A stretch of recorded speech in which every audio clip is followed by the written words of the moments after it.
Hello everybody and welcome to another video tutorial. For this week's tutorial you guys voted and you guys chose to have a vampire fighting a fairy. Now for this image, before I actually started painting it, I already had an idea of what I was going to do.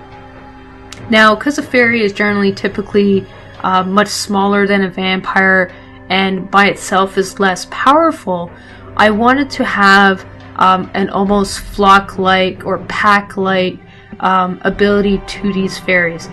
So although the one fairy is going to be held in the hand of the vampire and is pretty much not going to survive because the vampires decide, hey, you're going to make a good snack today, I haven't eaten in a while, I wanted to have essentially this imminent doom coming into this vampire. So although he's super powerful, he doesn't realize that there's actually a giant flock of other fairies that are actually getting ready to swoop in onto him and to attack him.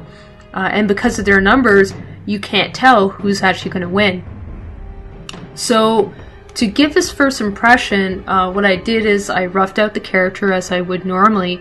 I wanted to show a closer shot of both the vampire and the fairy that he's holding individually.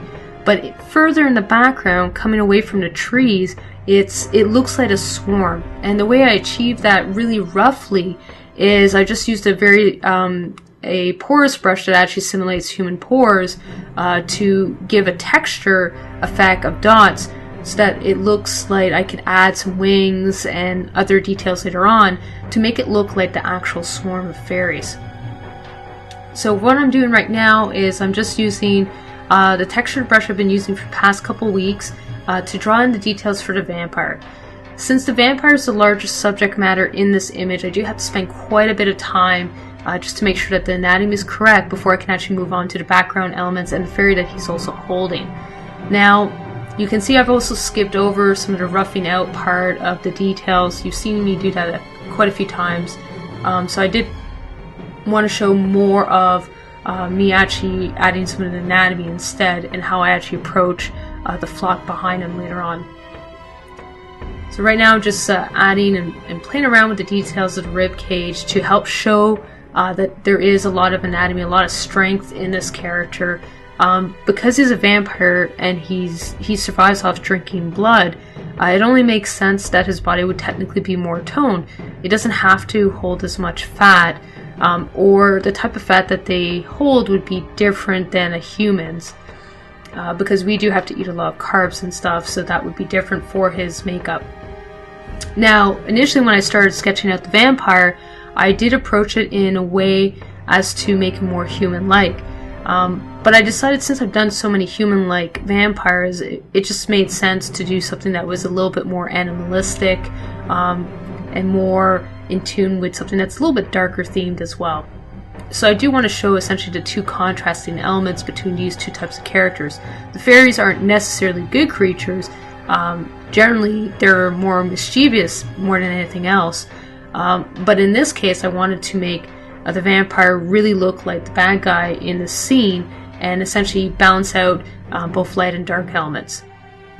So he's hungry, he wants to eat something, and I really want to show that effect, and the best way to do it is to show him in a partially transformed state where essentially his hunger has overridden his normal sense of decency. So he's willing to actually just drain a tiny little creature that's somewhat human-like in the hopes that he can get enough nourishment in order to make it to where he can actually get actual food. So all these elements played a huge factor in how I approached overall design. Right now you can see that I'm working on the face. This entire painting took approximately about 5 to 6 hours to complete. So it took a while to complete this just because of all the elements I wanted to add in. Well worth time and effort though. The face took quite a bit longer than what it normally takes just because I really wanted to show all that musculature and the deformed nature of his facial features to really help showcase some of the elements that have caused him to change and how he's not human.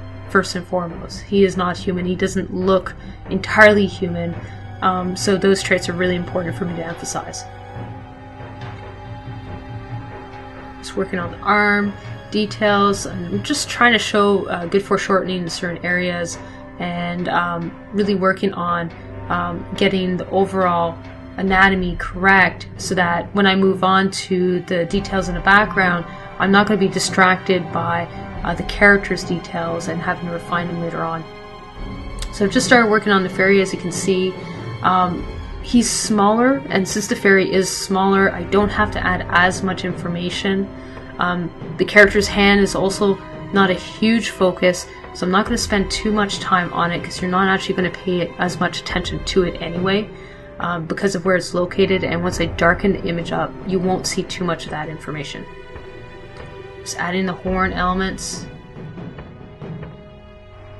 adding some finalized details, and just working on the background right now. So just started in adding some silhouettes of trees, keeping everything really rough as always, just to make sure that it doesn't distract too much. Darkening up some of the elements, adding some foliage in place, and now I'm working on the glow effects for the fairies to help bring them out from the background elements. The easiest way to do that was essentially add a light source to their eyes and wings, and that really helped showcase essentially their numbers, especially in the background. Now, to also showcase the vampire's power too, I added a different color to his eyes, more reddish color to his eyes, to really help showcase that. So with the glow effects, you can actually see that there is quite a few fairies that are behind him. Essentially, it's the entire flock that's behind him, and they're getting ready to attack him. So this final image, I'm quite happy how this one turned out. It was a very fun request that you guys chose. So I hope to see you guys soon. So thank you and take care.